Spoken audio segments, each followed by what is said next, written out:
Olá, pessoal. Então, para a gente retomar aqui, né, a segunda parte da aula de renal. Então, a gente falou bastante da mecanismo de filtração, reabsorção, mas agora a gente vai entrar em mais detalhes de como isso acontece ao longo do néfron, né? Então, a gente pode olhar aqui que esse slide, né, relembra o da outra aula também, né, a importância da alça de Henle, concentrar a urina, mas também serve como uma forma de diluir, né? Primeiro concentra e depois dilui.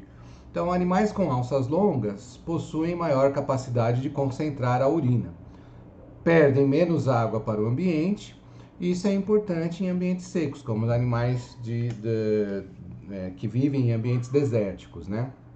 Bom, então, o capilar peritubular, ele é de fundamental importância à medida que ele sai, né, envolve aqui o túbulo e desce como a vasa recta que acompanha o néfron e volta junto com ele, né?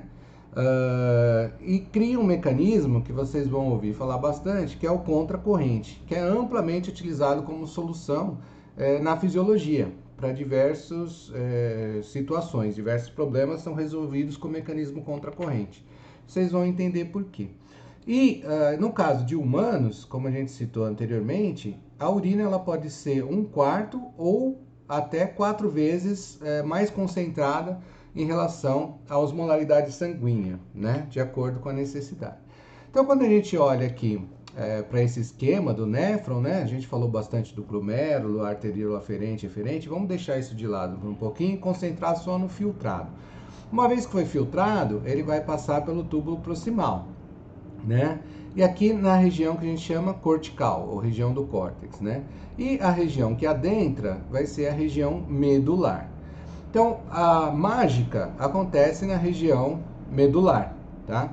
Então, o filtrado desce, né, pela alça de Henle, depois ele sobe pelo que a gente chama de alça de Henle espessa. Então, aqui está destacado com um contorno mais escuro, né? Em que, na verdade, a partir da alça de Henle espessa, tudo isso daqui se torna impermeável à água, tá? Ele está impermeável à água, de modo que a passagem de água é controlada, enquanto que na alça descendente, a passagem de água é livre, tá? Bom, então a região medular, ela vai tendo um gradiente de concentração em que a osmolaridade vai aumentando à medida que você vai adentrando a região medular, tá? Então isso destaca a impermeabilidade à água na alça de Henle ascendente, o cotransportador ativo sódio-potássio cloreto na alça de Henle ascendente, que a gente comentou brevemente na aula anterior, como sendo alvo de diuréticos, e a hipertonicidade medular, tá? Esses componentes são importantíssimos para que o néfron funcione adequadamente, tá? Bom, então qual que é a importância da impermeabilidade, né?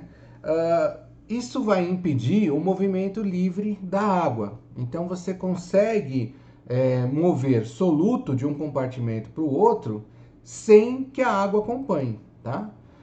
E qual é a origem da hipertonicidade medular? É justamente o fato de você conseguir bombear soluto para o espaço, para o interstício da região medular, né? E aí depende também do arranjo da vasa recta, que é super importante. E qual que é a importância da reabsorção ativa? É justamente criar esse gradiente, né? Que vocês vão entender com mais detalhe mais adiante.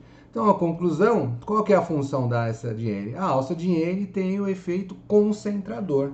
É graças à ação da alça de Henle que você cria, você gera a hipertonicidade medular.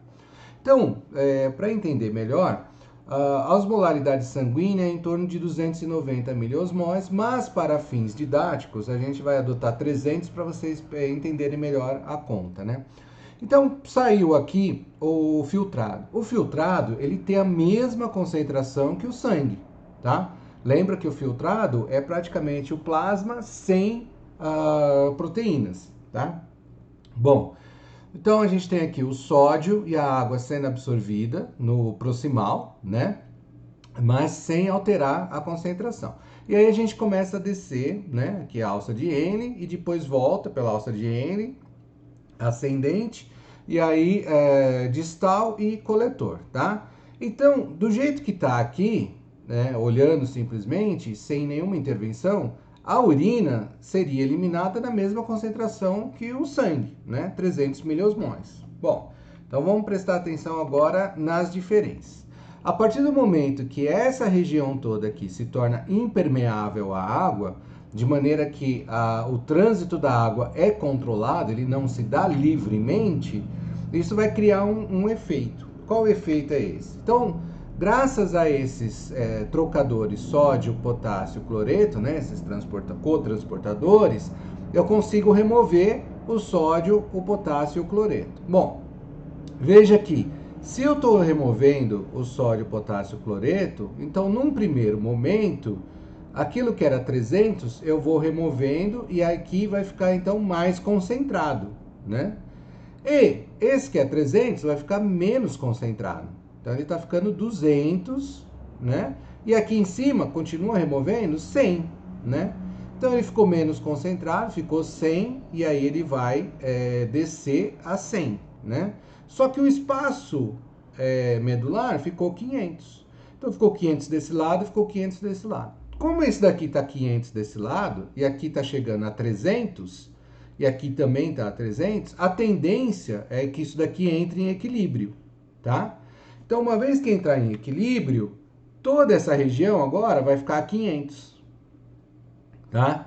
Se toda essa região ficou a 500, então ele está descendo aqui, significa que ele vai se concentrando à medida que ele desce, né?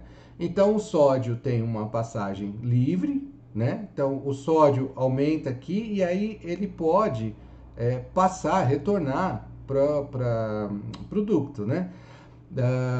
Mas ele vai sendo reabsorvido, né? Só que você cria uma zona aqui próxima ao córtex que a concentração está muito parecida com a do sangue. À medida que vai descendo na região medular, isso daqui vai aumentando a concentração. E o efeito principal é pela alça de N ascendente, né? Bom, então com o tempo isso aqui iguala, todo mundo aqui fica 500. Aqui continua chegando como 300, só que aqui está saindo mais diluído, 200, 100 miliosmoses. Está menos concentrado, né?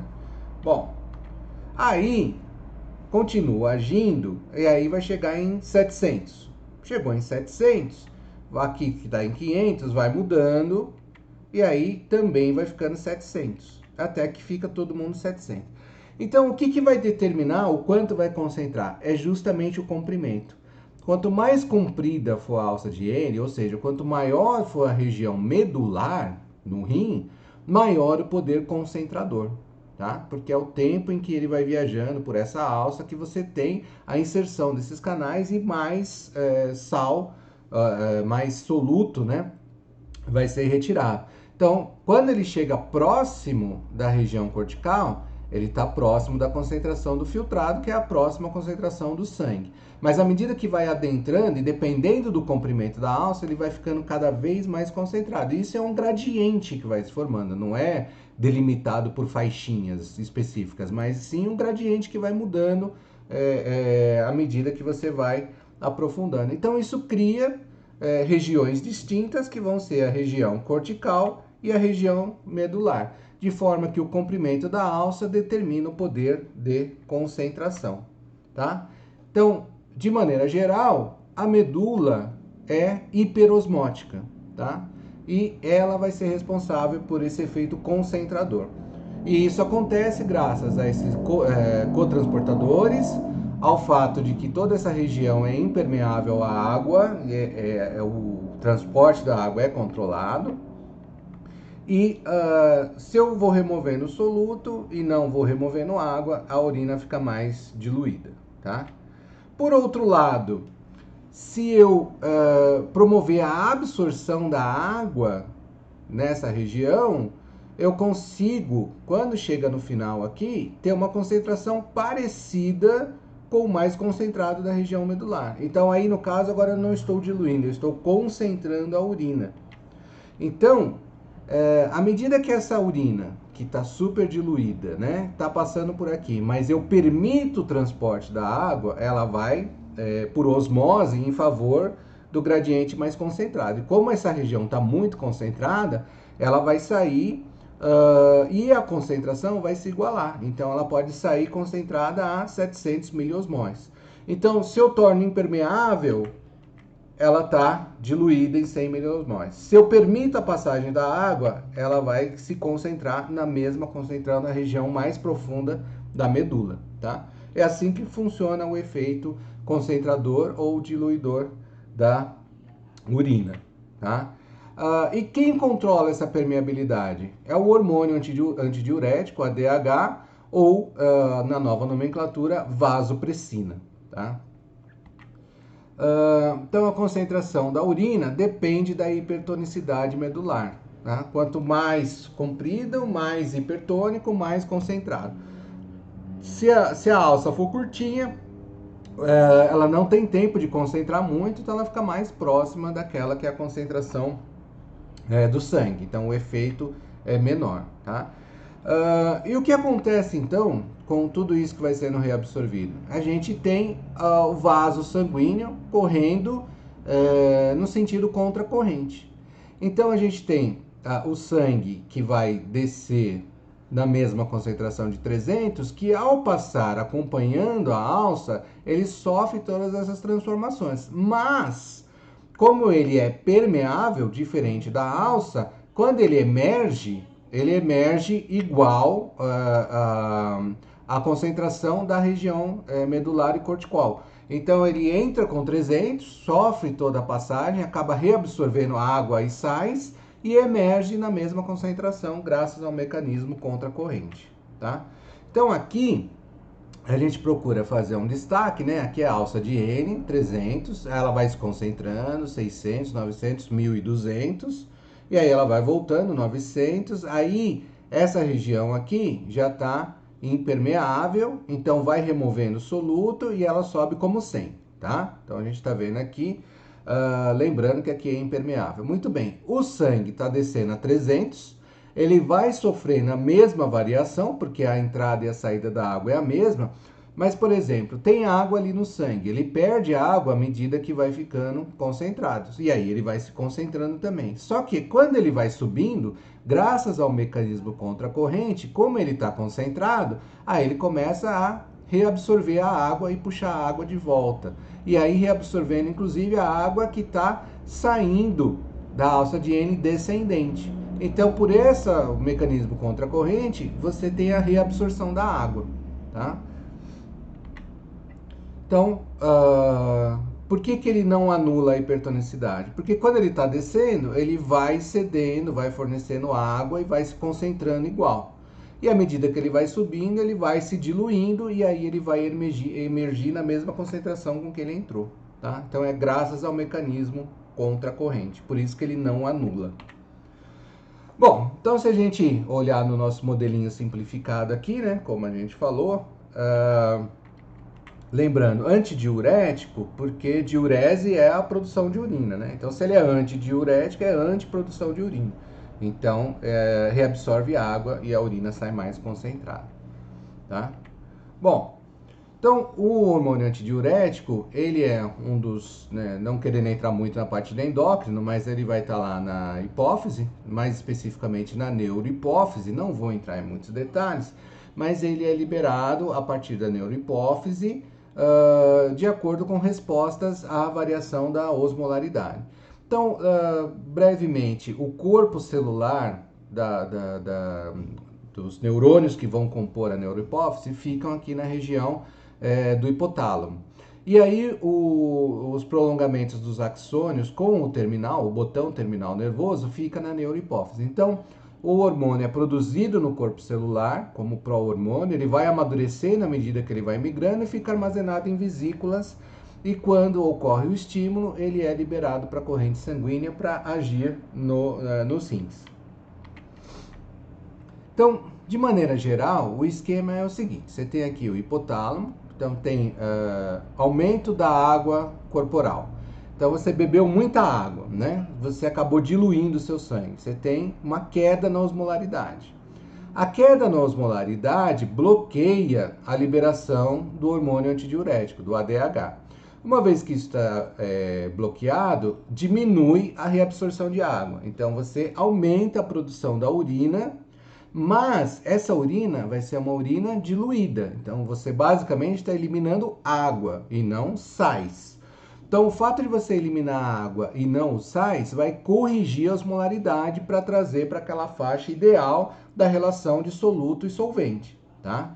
Agora, no caso contrário, aumentou a osmolaridade do sangue, você acabou ingerindo muito sal, né?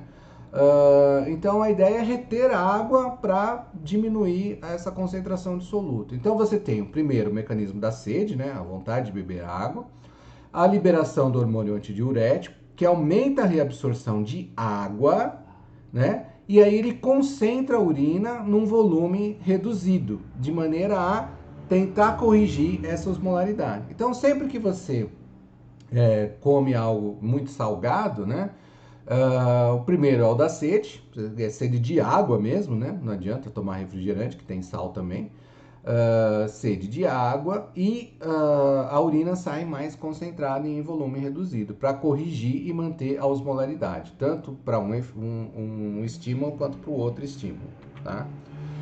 Bom, então a osmolaridade sanguínea em torno de 290, ela mantém um nível de vasopressina, tá? Em torno de 5 picomol por litro, né? O que acontece se a osmolaridade diminui? Vai diminuindo a liberação de vasopressina. E se a osmolaridade aumenta? Aumenta a liberação de vasopressina.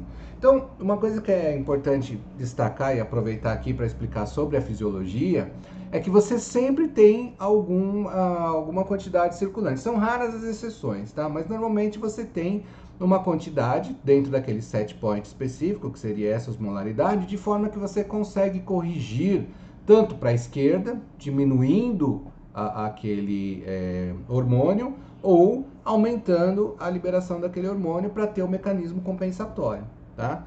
Então, normalmente você tem a presença para que você possa corrigir para a esquerda ou para a direita.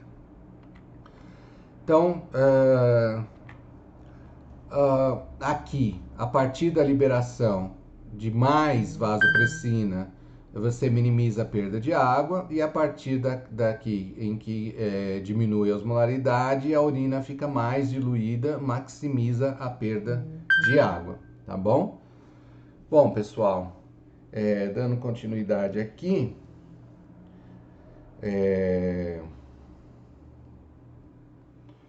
só um minutinho aqui para eu passar. Bom, então aqui tem um gifzinho mostrando justamente quando você tem o ADH, você tem aqui, né, a reabsorção de sódio, cloreto, potássio, e aqui quando tem o ADH, você tem a permeabilidade aumentada, então você reabsorve a água e a urina sai mais concentrada. Sem o ADH, você bloqueia, você torna totalmente impermeável, né, desde o segmento ascendente até distal e descendente, então menos água é reabsorvida, de maneira que você produz mais urina e é uma urina mais diluída. Então, a função do ADH é essa, concentrar ou diluir a urina. Bom, e como que funciona isso mais detalhadamente? Então, como esse epitélio ele é impermeável à água, a passagem da água é controlada. Então, existem poros, né?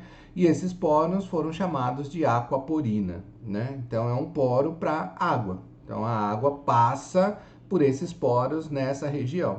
E o que estimula isso? Então, quando você tem a presença do ADH ligando no seu receptor, ele vai promover a formação de AMP cíclico, tá? Eu não quero entrar em muito detalhe não, mas vai ser da família da proteína G, ou as famílias dos receptores acoplados à proteína G e tal, que no fim vai produzir AMP cíclico. O segundo mensageiro é AMP cíclico. O AMP cíclico vai ativar uma cascata que passa pela proteína quinase A, leva a fosforilação de proteínas, que leva a fosforilação de outra proteína, que vai culminar com o quê? Exocitose de vesículas contendo as aquaporinas.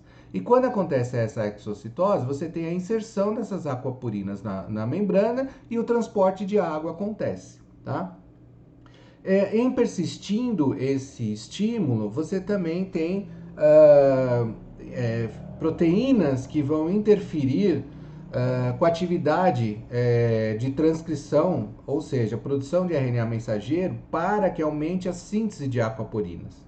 Então, persistindo a ação da vasopressina ou do ADH, você tem um efeito imediato citoplasmático, que é a inserção desses canais, e um efeito genômico, em que você aumenta a síntese de RNA mensageiro para aumentar a síntese de mais aquaporinas, para mais aquaporinas serem inseridas na membrana e aumentar ainda mais o transporte de água, tá?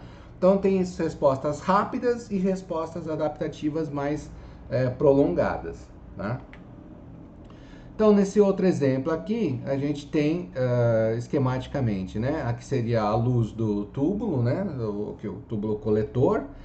As células do túbulo coletor, né? Elas são aqui geralmente para representar as tight junctions, né? As junções comunicantes aqui, que elas estão super próximas e impermeáveis, né? E aqui a vasa recta, né? Já com o sentido fluxo oposto, né? E aqui o interstício medular, né, variando a concentração. Então, como vocês podem ver, a inserção das aquaporinas permitem a passagem de água, e aí tem outra aquaporina aqui na porção basolateral, cai aqui no interstício e prontamente ela vai migrar através do endotélio para o vaso sanguíneo, né, a vasa recta, que são capilares, né? E aí a água vai ser reabsorvida à medida que vai subindo a vasa recta e retornando para a região cortical, voltando da região medular. Então aqui também esquematicamente mostrando em primeiro momento, né, a região aqui cortical, aí vai descendo pelo coletor, né, a gente está falando aqui do coletor, onde tem essa inserção dessas aquaporinas, e aqui conforme você vai estimulando pela vasopressina, a inserção dessas aquaporinas permitem a reabsorção da água. Então aquela urina que estava super diluída em 100 miliosmóis começa a se concentrar, porque ela vai igualando justamente a concentração da medula, né, medular aqui, né, da região medular.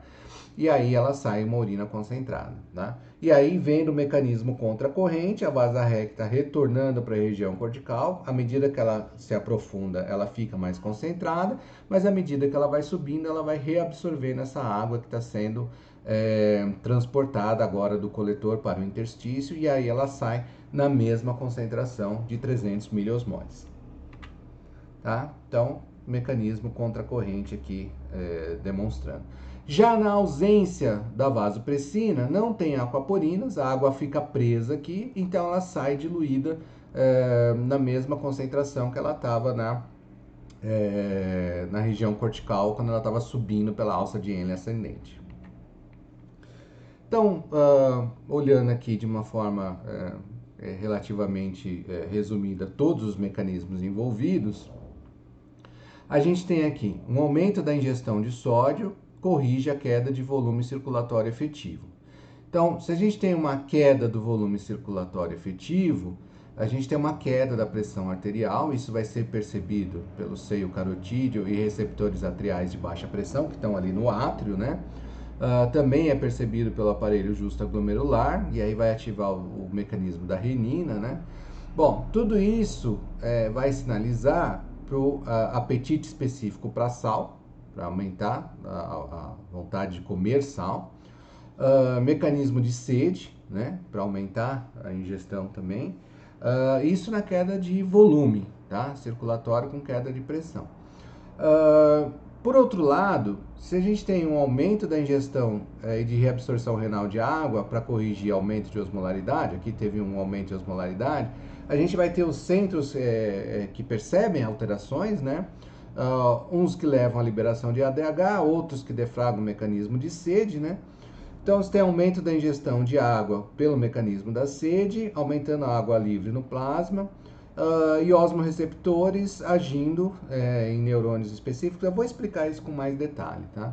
mas promove a liberação de ADH, e aí nos rins você tem uma diminuição da excreção de água, e aí aumenta a água livre no plasma, para corrigir esse aumento da osmolaridade. Então você tem duas situações em que você está sempre que a gente está falando do manejo dos volumes, né, circulatórios, tanto do sal, tanto do sódio principal, o ator, junto com o cloreto que acompanha ele, e também da água, né, que acompanha por osmose. Então são os dois que estão sendo gerenciados o tempo todo, procurando se manter a osmolaridade numa concentração ideal, tá? Então, resumindo, uma osmolaridade maior do que 280 miliosmóis, você tem receptores hipotalâmicos, osmoceptores, interneurônios do hipotálamo, que levam uma resposta hipotalâmica para sintetizar e liberar vasopressina. Vasopressina sendo liberada pela neurohipófise, vai agir no epitélio do ducto coletor, insere as aquaporinas na membrana apical e aumenta a reabsorção de água. Se você tem uma diminuição do estiramento da parede do átrio por conta de uma queda de volume, o receptor de estiramento vai ser disparado e vai ativar neurônios hipotalâmicos sensoriais também, que vai levar essa resposta de vasopressina. Então, esse mecanismo aqui, ele foi descoberto depois do mecanismo do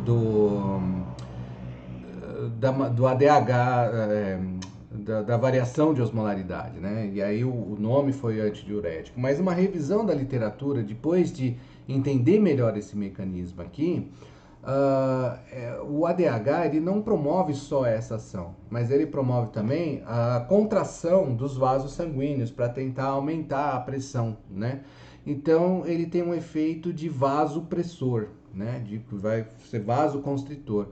E aí ele foi rebatizado de vasopressina, né? E aí ele tem essas ações porque ele está diretamente relacionado com a função, né? A gente tem a função cardiovascular atrelada à função renal. Então isso daqui é importantíssimo para manter pressão arterial, principalmente, né? Então a função renal está diretamente atrelada à função cardíaca e circulatória, né?